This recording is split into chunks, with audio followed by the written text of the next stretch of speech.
प्रगति पथ के हर पथिक के लिए एक चुनौती। आगे बढ़ने, ऊंचा उठने और सामान्य से कुछ अधिक कर गुजरने की आकांक्षा हर व्यक्ति की होती है। इसके लिए बाह्य सहयोग और अनुकूलताओं की प्रतीक्षा में कितने ही व्यक्ति रहते हैं। ऐसे विरले ही होते हैं जिन्हें अभीष्ट परिमाण में जन्म से ही ऐसी परिस्थितियां मिल भी जाती हैं। फिर भी बहुसंख्यक ऐसे होते हैं जिन्हें अपना मार्ग स्वयं बनाना पड़ता है, अपनी परिस्थितियां स्वयं गढ़नी पड़ती हैं। संकल्प शक्ति के सहारे ऐसे पुरुषार्थी असंभव को भी संभव कर दिखाते हैं। निराशा के घोर अंधकार और प्रतिकूलताओं के अंबार ऐसे प्रचंड संकल्प बल वालों के समक्ष अधिक दिन टिकते नहीं। ये बादल शीघ्र ही छटते चले जाते हैं। शारीरिक अपंगता जैसी प्रतिकूल परिस्थितियां भी उनके आड़े नहीं आती। कालांतर में ऐसे पुरुषार्थियों को सम्मान मिलता है, सफलता उनके कदम चूमती है। अमेरिका के टेनेसी राज्य में रहने वाली एक बालिका 5 वर्ष की अवस्था में ही लकवे का शिकार हो गई। उसे अपना बायां पैर गंवाना पड़ा, परंतु वह जीवन से निराश नहीं हुई। निरंतर खेलते रहने, घूमने, व्यायाम करने आदि का क्रम बनाए रखा। धीरे धीरे लॉन्ग जंप व जिम्नास्टिक में उसने ऐसी महारत हासिल कर ली कि उसे 1960 के ओलंपिक खेलों में भेजा गया। बिल्मा गोल्डिन नामक इस साहसी महिला ने 3 स्वर्ण पदक प्राप्त कर कीर्तिमान स्थापित किया। पत्रकारों ने उसकी सफलता का रहस्य पूछा तो उसने बताया, मैं अपने पैरों के कारण शरीर से तो अपंग हूँ, परंतु मन तथा विचारों से नहीं।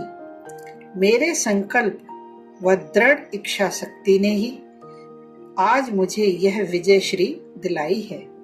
अभी 3 वर्ष पूर्व ही एक अंधे युवक ने अमेरिका में चिकित्सक की डिग्री प्राप्त की है। विश्व का वह पहला अंधा चिकित्सा स्नातक है जिसे एक मान्यता प्राप्त मेडिकल कॉलेज द्वारा MD की डिग्री दी गई। उसने दृढ़ संकल्प बल से अपनी स्पर्शेंद्रियों को इस प्रकार विकसित कर लिया था कि कोई भी अन्य स्वस्थ बुद्धिमान छात्र उससे सीखने की क्षमता में पीछे ही रहता था। उसने सर्वोच्च स्थान पाकर अमेरिका के चिकित्सकीय इतिहास में एक कीर्तिमान स्थापित किया। वस्तुतः शरीर की कमी ऐसी बड़ी नहीं है जिसे मनोबल द्वारा पूरा न किया जा सके। महत्वपूर्ण काम तो मस्तिष्क करता है, दूसरे अंग तो उसकी आज्ञाओं का पालन मात्र करते हैं। अपनी उत्कट इच्छा शक्ति के बलबूते मनस्वी अस्त व्यस्त अंगों से युक्त काया से भी पूरा काम लेते हैं। दूसरी ओर ऐसे अभागों की भी कमी नहीं है जो सब कुछ सही सलामत होने पर अभाव दुर्दैव का रोना रोते रहते हैं। ऐसे तथा संकल्प के अभाव में ऊंचा न उठने की कसम खाए मृतवत बैठे अन्य संसारी जीवों को ये सामान्य दिखने वाले असामान्य पुरुष सतत चुनौती देते रहते हैं। चार्ल्स फेलू 1831 में बेल्जियम के छोटे से गांव में बिना हाथों के इस धरती पर आया था। 70 वर्ष की आयु भोग कर जब वह मृत्यु की गोद में गया तो अपने जीवन के प्रति पूरी तरह संतुष्ट होकर उसने हाथों के अभाव की पूर्ति की पैरों से। वह 19वीं सदी के महान चित्रकारों में उसकी गिनती की गई। धीरे धीरे अभ्यास से उन्होंने हाथों के स्थान पर पैरों से चित्रकला करना आरंभ किया एवं शीघ्र ही श्रेष्ठ कोटि के चित्र बनाने लगे। बेल्जियम के राजा लियोपोल्ड द्वितीय ने जब उनसे हाथ मिलाने की रस्म पूरी करने के लिए पैरों को छुआ तो उसकी अभिव्यक्ति थी, हाथ मिलाने की ऐसी सुखद अनुभूति मेरे सारे जीवन में मुझे अन्यत्र कभी नहीं हुई। वेने में फ्रांसिस ए वर्डेट नामक अंधे व्यक्ति ने अपने पुरुषार्थ से लगातार 13 वर्ष के परिश्रम से एक विशालकाय मकान अकेले ही बनाया है। इसमें 3 मंजिलें हैं, 7 बड़े कमरे एवं सभी के साथ स्नान घर इत्यादि। सब कुछ इस प्रकार तकनीकी ढंग से बना है कि लगता है किसी कुशल इंजीनियर ने पहले नक्शा बनाकर कई आर्किटेक्टों की मदद से इसे बनाया हो। अंदर की सजावट ऐसी है मानो किसी कुशल इंटीरियर डेकोरेटर की मदद इसमें ली गई हो। इस चक्षुहीन व्यक्ति ने छोटे से बड़े काम तक बढ़ई, राज, मिस्त्री, लोहार आदि के सारे कार्य स्वयं अकेले किए। 63 वर्ष की आयु में आरंभ किया यह काम उसने जब 76 वर्ष की आयु में समाप्त किया।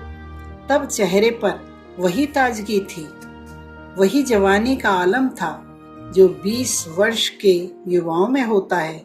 उसने कहा कि मैं बताना चाहता था कि आंखों से रहित होना व बुढ़ापा किसी भी असंभव काम में बाधक नहीं होते।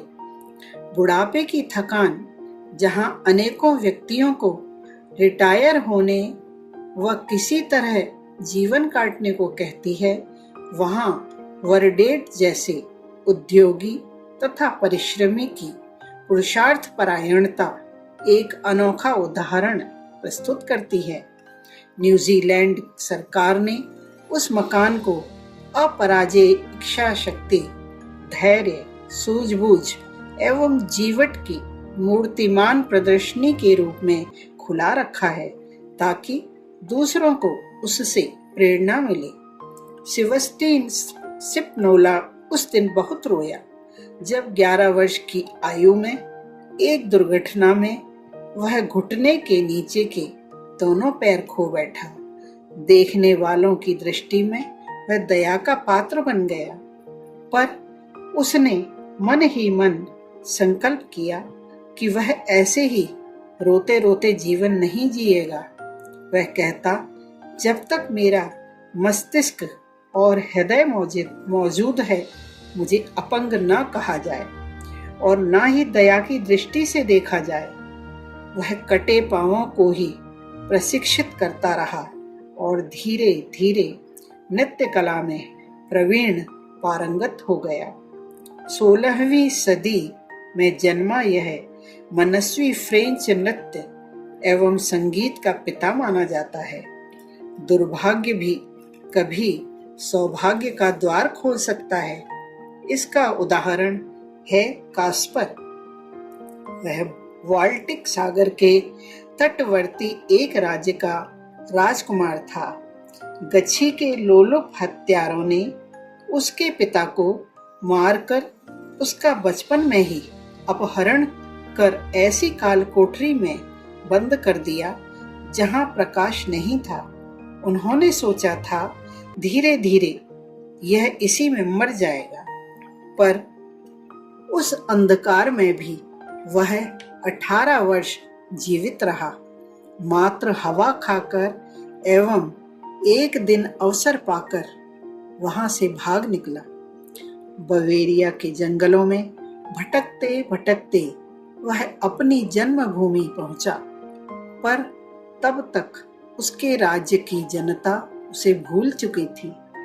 पर एक विलक्षण बात यह हुई कि दिन में तारे देखने की उसकी क्षमता विकसित हो गई। उसने दिन के भरे उजाले में भी नक्षत्रों को सही सही स्थिति बता दी। साथ ही चूंकि उसका कैशोर्य काल कोठरी में बीता था, यह पाया गया कि मानसिक विकास सामान्य होते हुए भी काम वासना से वह अपरिचित था। वैज्ञानिकों व मनोवैज्ञानिकों ने उस पर काफी विश्लेषणात्मक अध्ययन किया। दृष्टि के लिए उत्तरदायी विजुअल कॉर्टेक्स व मस्तिष्क के विभिन्न अविज्ञात केंद्रों की जानकारी तथा वातावरण से काम भावना का विकसित होना, ऐसे कई निष्कर्ष वैज्ञानिकों ने उस पर अध्ययन कर निकाले। बाल्टीमोर का जानी तो सभी विकलांगों के लिए एक जीवंत प्रेरणा स्रोत है। जिस बालक के कमर के नीचे का भाग जन्म से ही ना हो, उसके जीवित रहने की आशा कैसे की जा सकती है।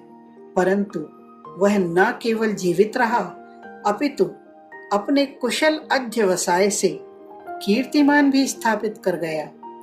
वह एक कुशल टाइपिस्ट बना। उसने विकलांगों के लिए प्रेरक लेख लिखे। वह एक विलक्षण नर्तक था। वह जीवन भर स्वयं हंसता व हंसाता रहा।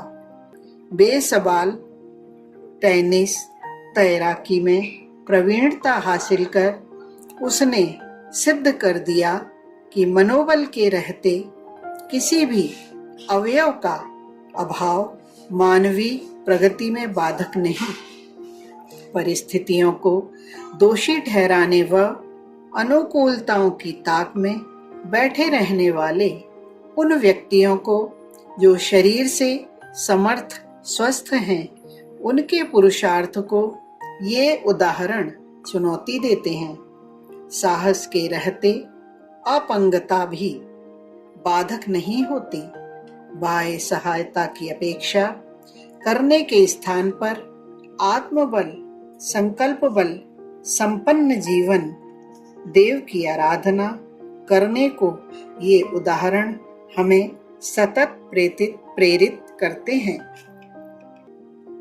संदर्भ मनोबल के धनी, भाग 2, लेखक पंडित श्रीराम शर्मा आचार्य जी।